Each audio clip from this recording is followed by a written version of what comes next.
Den Xiaotoko o Train Man es como muchos hombres en Japón, el estereotipo de un otaku. En sus 20 sigue viviendo con sus padres. Su habitación no ha cambiado mucho desde que es niño, rodeado de juguetes y figuras de anime. Tiene una apariencia desaliñada, poco cuidada, y pasa sus días libres en Akihabara, el Valhalla del friquismo.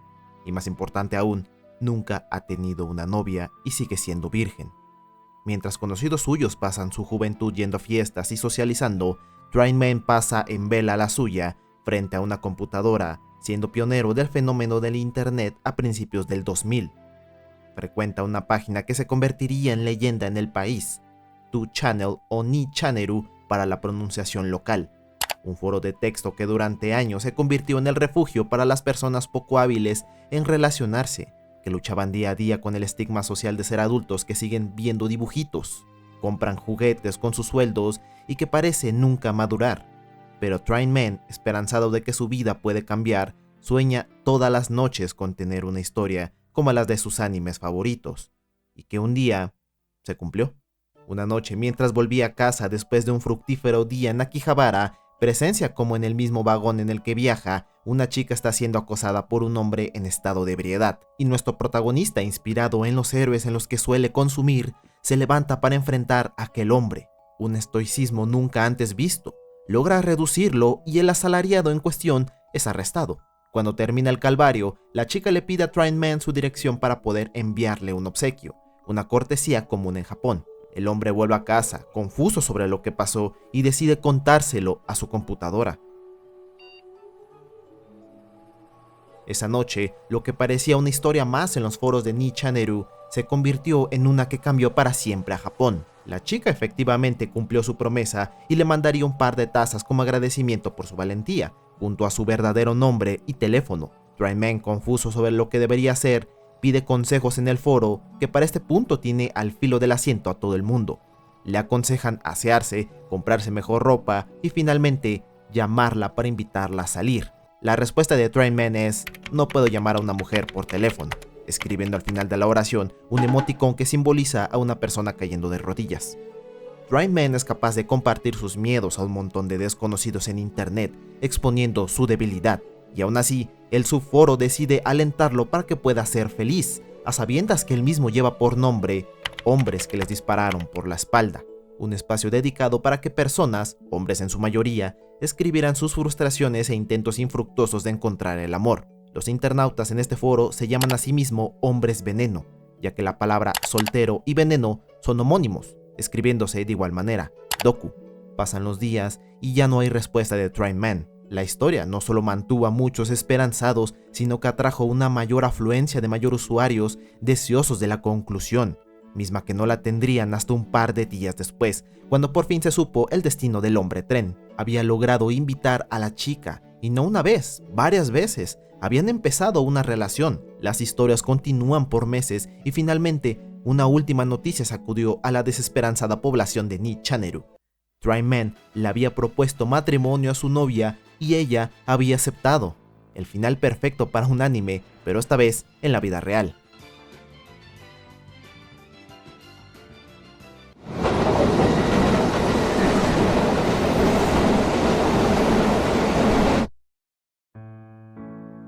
Luego de esta revelación, Train Man se alejaría de Ni-Channeru como quien deja un nido que lo crió durante años. Y hasta la fecha nadie sabe cómo se llama ese otaku, pero pasó de serlo a convertirse en el ejemplo de la esperanza del país, tanto así que evidentemente su historia sería novelizada y tendría su propia película en 2005. Un episodio curioso en la historia de Japón, la primera que salía de un foro de internet y que haría voltear a muchos en tal vez rectificar la manera en la que veían a estos bichos raros llamados otakus. Levantar del suelo la percepción de estos en la sociedad nipona estaba siendo complicada, con ejemplos aún vigentes en el país como lo que logró Tsutomu Miyazaki, un asesino en serie que le arrebató la vida a 4 niñas inocentes y que al momento de catear su departamento se encontraría una colección hasta el techo de anime. Una relación que dejó mucho que desear, pero que las autoridades, en un intento por sacar conclusiones lo más rápido posible, le echarían la culpa a los gustos del asesino como principal motivador para realizar sus crímenes. Es curioso cómo esta palabra haya adoptado relevancia en el mundo occidental, sobre todo para definir a hombres perdedores sumergidos en mundos de fantasía, que no se bañan, que son vírgenes y que en general tienen miedo a vivir una vida de verdad. Son tanto así estas etiquetas de la cultura otaku que cada año animes como el de Sonobisuke Doll Koi wo Suru reciben una avasallante popularidad en todo el mundo, a pesar de tener una trama sencilla. El mismo tropo de una chica que de la nada llega a la vida de hombres torpes, tímidos y que se convierten en pasivos de sus propias decisiones.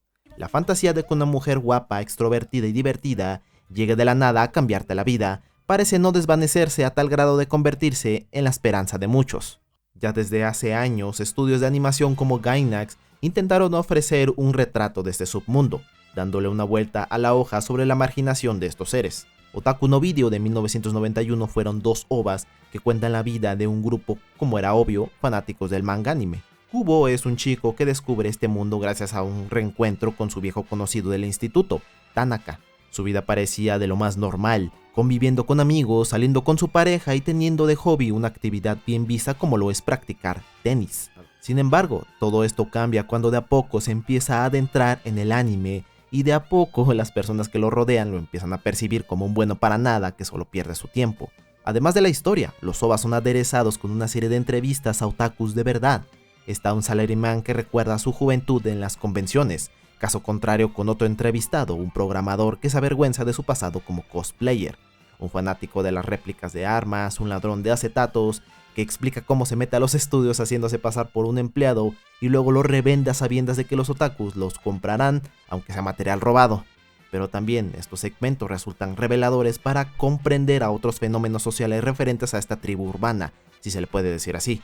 Uno de los entrevistados es un extranjero que tras obsesionarse con Japón se ha mudado hasta acá para estar más cerca de la cultura que tanto le fascina, y los otros casos los dejo hasta el final porque tienen un símil en particular, no solo porque todos los entrevistados son hombres, sino porque todos en cierta manera tienen un problema con su sexualidad y su interacción con mujeres de verdad, la soledad masculina. El quinto entrevistado es un hombre que revela todavía ser virgen, aunado al hecho de estar representando su problema viendo pues una película para adultos.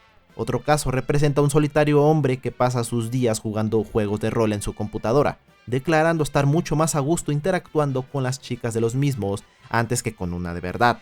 Y por último, la entrevista a un otaku que se dedica a ser modelista de figuras de anime, mostrando el harto esfuerzo que es realizar solo una, pero también porque deja en claro la necesidad de tener cerca a una mujer bonita, interesante y única a su lado.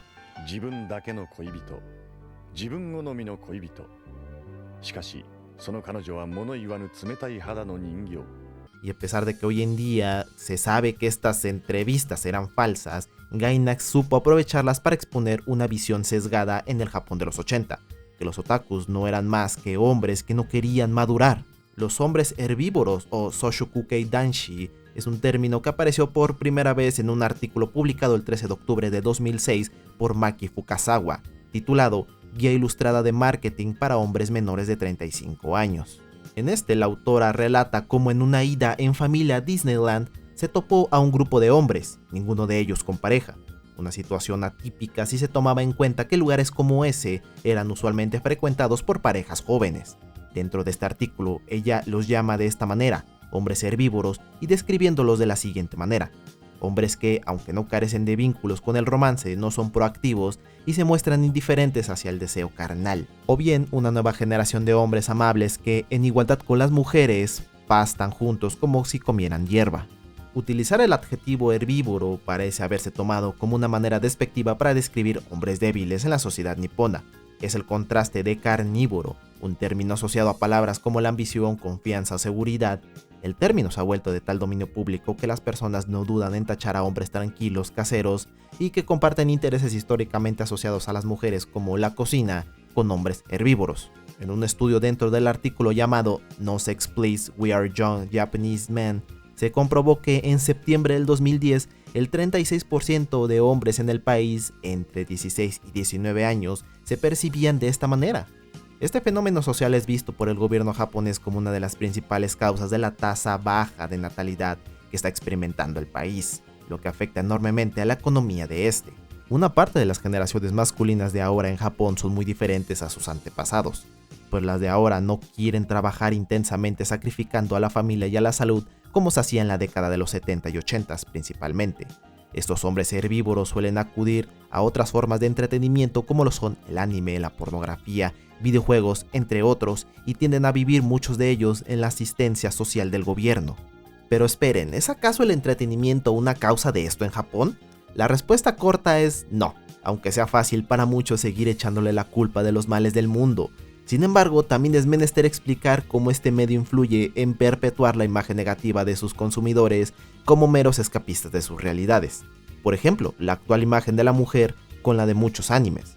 Es posible mencionar a muchos personajes femeninos en la industria y a los cuales pueden despertarse cierto respeto por su valor en la trama, pero muy pocos que no han pasado por el efecto fanservice.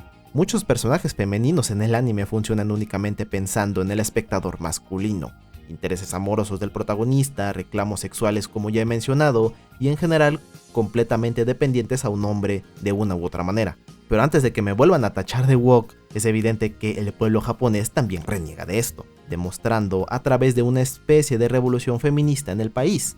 La independencia femenina ya viene reclamando un lugar en la sociedad con ejemplos como el de Yoko Haruka, una escritora que en el año 2001 publicaría un libro llamado Kekon Shimasen, No me voy a casar, donde aborda las expectativas tradicionales sobre el matrimonio y el papel de la mujer, destacando su crítica a las normas de género y su perspectiva sobre la independencia femenina del país. Aunque otros escritores como el sociólogo Masahiro Yamada acuña el término solteros parásitos para describir a jóvenes que viven a expensas de sus padres, sin rentas, sin responsabilidades más allá de acudir a su trabajo y que derrochan sus sueldos en productos, cenas caras y viajes al extranjero. El término proviene de la película japonesa de terror de 1997, Parasite Eve. Además, Yamada dice que la vida de soltero en Japón no es tan feliz como parece. Por un lado, muchas mujeres aún tienen el deseo de encontrar el amor y casarse, pero su principal obstáculo está en seguir buscando al hombre perfecto, el tipo rico, apuesto y que ayude en las tareas domésticas. Y mientras se siguen aferrando a la ilusión de que algún día lo encontrarán, la escritora Junko Sakai menciona: los buenos hombres ya están casados, los que quedan son nerds, desempleados, violentos o poco atractivos. Hablando de la soltería en el caso del hombre, la cosa parece cambiar. Foros como el antes mencionado Hombres que les dispararon en la espalda ya evidenciaba que al menos en la perspectiva masculina esto se trataba más de un motivo de vergüenza. En lugar de arriesgarse al rechazo o incluso reunir la energía para mantener una relación, muchos hombres japoneses simplemente prefieren pagar por afecto, ya sea en burdeles del país o en mujeres que no sean tan exigentes con ellos. Las mujeres virtuales son en esencia una fémina, pero también un receptáculo dirigido únicamente a llenar las necesidades carnales de los hombres veneno, los herbívoros o los parásitos. Parece que encuentran la relación complicada. Tienes que ser atento con tu pareja, dice Kunio Kitamura, presidente de la Clínica de Planificación Familiar de la Asociación de Planificación Familiar de Japón. Una manera rápida de obtener satisfacción es el llamado cibersexo. El mercado otaku existe y en él habitan diariamente muchos fans que consumen anime, manga, videojuegos, no solo por la historia, sino por el apego a los personajes. Por poner un ejemplo, Riki Ishii, un personaje muy querido de un manga emblemático para la historia reciente del país, Ashita no Jou, y que su popularidad llegó a tal nivel que el día que los mangakas decidieron matarlo, los lectores del mismo organizaron un funeral a las afueras de la editorial para despedir a su personaje favorito, por lo que pensar sobre los sentimientos que puede despertar un ser ficticio en las personas tampoco es algo reciente.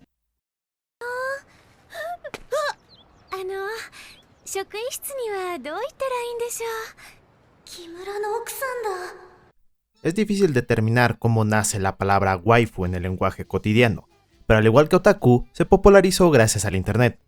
En el anime Azumanga Daioh hay una escena donde el personaje de Kimura, un profesor pervertido y bastante extraño, dice lo siguiente: My waifu.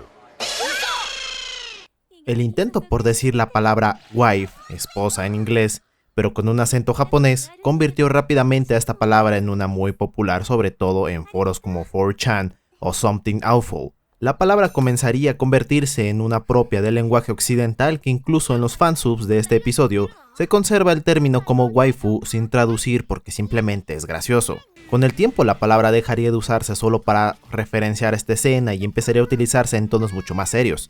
sobre todo empleada para hablar de cualquier personaje femenino ficticio que alguien adoraba o consideraba su pareja ideal. El fenómeno de la waifu ha llevado a que los mangakas, diseñadores y las empresas en general a idear personajes femeninos que despierten precisamente ese afecto, fascinación y hasta la atracción romántica a quienes consumen estos medios.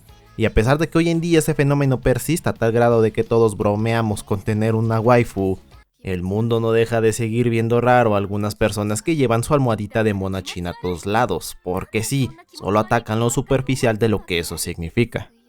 Este apego, por más atípico que parezca, tiene profundas raíces psicológicas. Estamos hablando de una idealización. Los personajes, en su mayoría femeninos, suelen representar ideales de belleza o pureza que son difíciles de encontrar en la vida real. Y sí, con esto me refiero a los exagerados cuerpos que muy difícilmente podrás encontrar en una mujer, y de ser así dudo que muchas quieran lucir así. Otra cosa, la seguridad emocional. Para algunos otakus, establecer una relación sentimental con un personaje ficticio es más seguro emocionalmente que con una persona real. El complejo 2D es un término japonés que describe precisamente esto. La preferencia emocional y romántica por personajes ficticios, y que claro que se mantiene actual con casos como las personas que experimentan enamoramiento con VTubers o incluso con la inteligencia artificial. Pero ese es tema para otro video. Y con esto no quiero que piensen que mis descripciones son únicamente para denominar al otaku hombre, porque estoy seguro que habrá casos de mujeres que prefieren a sus husbando, pero es cierto que al menos durante mi investigación me topé solo con casos de hombres. Empezaré con el más viral de todos. Él se llama Akihiko Kondo, mejor conocido como el hombre que se casó con Hatsune Miku. En 2018 su caso sería sumamente conocido a nivel mundial al anunciar esta atípica boda. A ella asistieron solamente 39 personas y ninguno de ellos fueron familiares cercanos a Kondo, ni sus propios padres, quienes también decidieron dejarlo solo ese día. Las imágenes darían vuelta al internet. Akihiko llevaba un smoking blanco y su prometida era un peluche igualmente ataviado de vestido de bodas, pero su caso no fue el único. En 2009 otro caso también se haría noticia, aunque menos viral. Otro japonés cuyo nombre real no se conoce, pero sí su nickname, Sal 9000, se casaría con un personaje llamado Nene Anegasaki del videojuego Love Plus para el Nintendo DS. Posteriormente tendrían una luna de miel en Guam, llevando a su esposa en su consola portátil. Otro más, en 2010 se casaría Lee Jin-gyun, un joven surcoreano con una dakimakura, una especie de almohada alargada con estampados usualmente de personajes de anime. En este caso de Fate Testra Rosa, un personaje del anime Mahou Shoujo Lyrical Nanoha, y que al menos en su caso fue ridiculizado en la televisión de su país cuando decidieron acompañarlo a una cita en un parque de diversiones. Esos tres ejemplos no se trataron de bodas simbólicas, tampoco están cumpliendo un reto en internet o buscan la atención de los medios. Realmente buscan el amor y la aceptación de otro ser, aunque este sea ficticio. Kondo o Sal están dispuestos a gastar de su dinero y esfuerzo para luchar contra los prejuicios de la sociedad. Se convirtieron, quieran o no, en los primeros luchadores por los derechos a enamorarse de personajes ficticios. De hecho, el mismo Akihiko tiene su propia fundación. En ella lucha por la aceptación de la orientación sexual conocida como ficticio sexual, que describe a personas que se sienten atraídas por personajes ficticios. En 2023 fundaría la Asociación General Incorporada de Fictosexualidad para brindar precisamente un espacio a aquellas personas que sientan los mismos sentimientos que él tiene con su esposa Miku. La idea de la compañía artificial parece inherente en el entretenimiento japonés. Animes noventeros como Video Girl Ai cuenta la historia de un chico que, sintiéndose solo y emocionalmente frustrado, recurre a una solución tecnológica para llenar su vacío. Una chica que sale literalmente de su televisor, y la pequeña trama de solo 6 episodios mantiene un humor ligero, divertido, pero también condescendiente para lo que en años posteriores afectaría enormemente al país: el escapismo de la realidad cuando no se sabe enfrentar las emociones y las relaciones humanas. O en películas más recientes como la del año 2010, Hypnojikan, que ofrece un futuro alternativo donde la vida es compartida entre humanos y androides, y donde uno de los temas de la película es precisamente sobre el reemplazo emocional que estos seres pueden ejercer sobre los humanos.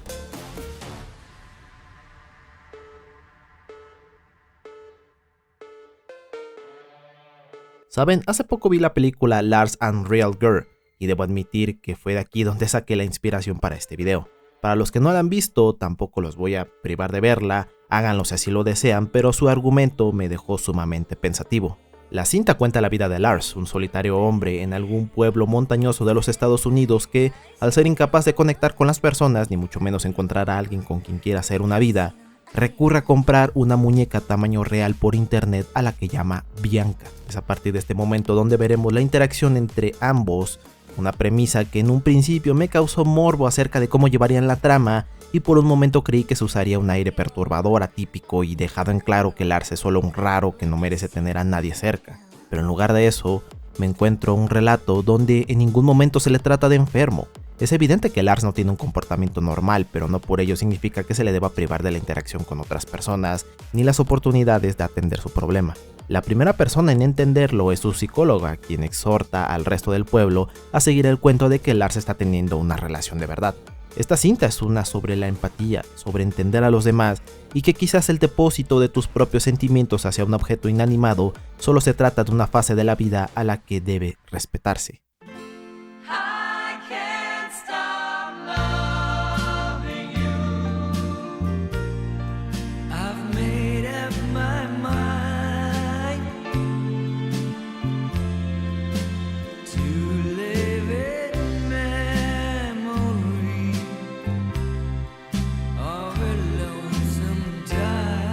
En palabras del escritor Hiroki Azuma en su libro Otaku Japan Database Animals, en efecto, los otakus postmodernos son seres con deseo y socialidad, pero su deseo y socialidad están muy alejados de los seres humanos modernos. Como he señalado repetidamente, los otakus sienten más realidad en la ficción que en la propia realidad, y su comunicación se compone en gran medida de intercambios de información. En otras palabras, su socialidad no está basada en necesidades reales, como las que sustentan los vínculos familiares o las comunidades locales, sino que el interés por cierto tipo de información. Por lo tanto, mientras los otakus puedan sostener información útil para sí mismos, son perfectamente capaces de ejercer su socialidad. Sin embargo, siempre se reservan la libertad de abandonar la comunicación en cualquier momento. Pero eso no evita que hoy en día todavía haya personas que no logran entender que el amor a una waifu es igual de válido que el de cualquier otro. A Kihiko Kondo desde su nacimiento le ha tocado lidiar con esta clase de comentarios. Como ya mencioné, ni sus padres se dignaron a asistir a su boda. Para los ojos del mundo, Kondo es solo un hombre, pero pocos conocen su triste pasado, como haber sido víctima de bullying desde niño, su inexperiencia para hablar con personas, especialmente mujeres, su posterior diagnóstico de depresión y demás cuestiones que debieron haberlo llevado al límite de sus propias emociones. El coraje de haber hecho esta boda mediática es realmente algo digno de valorar, y sobre todo porque sirve de ejemplo para muchos en no abandonar el amor propio, la esperanza de una vida mejor, y que sin importar cómo luzcan, siempre encontrarán a alguien que los amen. En realidad es donde se pone en tela de juicio la veracidad de la historia de Train Man, porque sí, muchos la consideran tan idílica que no dudan en teorizar que fue una historia inventada por la misma página Nichaneru para comercializar la historia. La relación del escape social llega a adquirir otras máscaras como los llamados isekai, géneros de anime donde un protagonista es transportado, reencarnado o atrapado por un mundo distinto al suyo, normalmente de fantasía, videojuegos o realidades paralelas, y con reglas muy diferentes que permiten al protagonista vivir aventuras imposibles en su realidad original. A veces una clara salida a la desilusión de muchos japoneses, a los que se les enseña que la única manera de tener una mejor vida es volviendo a nacer. No por algo ese aislamiento llega a ser tan perjudicial que fenómenos como los hikikomori continúan en el país.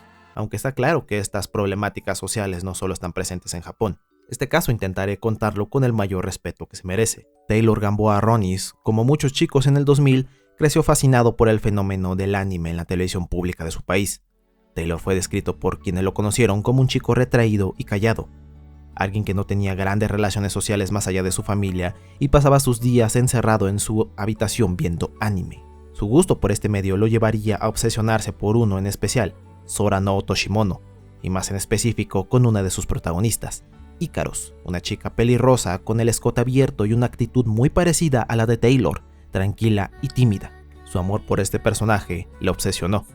Según cuentan, Taylor llegó a expresar su deseo de reunirse con Icarus y poder casarse con ella. Sus padres empezaron a notar esta obsesión y cómo ésta empezaba a consumirlo mediante la frustración de que ese deseo era imposible de realizar. Su madre, Wendy Arronis, mencionaría que empezó a notar cómo se apartaba de todos, a ser agresivo, no quería ni hablar con nadie. Lo llevaron para que recibiera terapia psicológica, pero los intentos fueron en vano. Taylor expresaba en sus cartas su deseo de querer morir para estar con ella. Atentó contra su vida tomando pastillas, pero fracasó. Ese primer intento infructuoso debió ser la señal que debió alertar a todos de que no estaba para nada bien. Las cosas parecieron cambiar, o simplemente olvidarse. El 16 de agosto, Taylor cumplió 15 años y las cosas que parecían mejorar rápidamente se terminaron desmoronando. Exactamente un mes después, Taylor se quitaría por fin la vida. Sus padres lo encontrarían colgado con una cadena metálica. Los medios destacaron que el personaje de Icarus también tenía una cadena en el cuello, así que la salida fácil fue nuevamente echarle la culpa a la caricatura como principal inspiración del fatídico final del joven. Los intentos de sus padres por ayudar a su hijo los llevó a quemar sus cosas, camisas, casetes, pines y pósters, con el fin de centrarlo en sus estudios. Más tarde harían un llamado a la población costarricense en general para que protejan a sus hijos de ver estos productos sumamente dañinos. Y sin el afán de juzgarlos, pero los padres decidieron darle mayor importancia a un tema tan fútil como su anime favorito para explicar las razones de su hijo y desviar verdaderamente los problemas en casa que debió pasar el joven Taylor. Al final, el caso resulta tan poco investigado que las fuentes donde saqué la historia no son más que foros o portales de noticias poco fiables, nada de registros oficiales, lo que me lleva a creer que el caso se cerró tan pronto se dio a conocer el desenlace del chico, sin ahondar en razones más profundas como la salud mental del mismo, que ayudara a entender una descripción más precisa de lo que fue la verdadera causa. El apego a personajes ficticios puede parecer extraño o incluso ridículo a ojos de la sociedad, pero revela necesidades humanas profundas, idealización, conexión y deseo de compañía. Estoy consciente que gracias a la cultura del entretenimiento actual ya no es raro decir que tienes una waifu o un husbando, pero a veces la delgada línea entre tenerlos porque son tus personajes favoritos o te gusta su diseño nada más se desvanece cuando se convierten en claras evidencias de tu soledad, inseguridad y frustraciones. El apego a personajes ficticios puede parecer extraño e incluso ridículo a ojos de la sociedad, pero revela necesidades humanas profundas, idealización, conexión y deseo de compañía. Estoy consciente que gracias a la cultura del entretenimiento actual ya no es raro decir que tienes una waifu o un husbando, pero a veces la delgada línea entre tenerlos porque son tus personajes favoritos o te gusta su diseño nada más se desvanece cuando se convierten en claras evidencias de tu soledad, inseguridad y frustraciones. Y ahí es donde la sociedad deja de verte como alguien normal. El estigma de no tener pareja, un empleo y aparentar normalidad se queda solo en el repudio, en la crítica y el asombro, pero nunca en la empatía, el apoyo o a veces la simple indiferencia que permite a los demás vivir su vida como gusten. La fascinación por estos personajes estéticamente bonitos no debería ser motivo de juicio ni algo automáticamente negativo. Son un espejo de las complejas necesidades humanas y un recordatorio de que la comprensión y la apertura a diferentes formas de amar son esenciales para terminar de entender esta caótica sociedad actual que no deja de cambiar.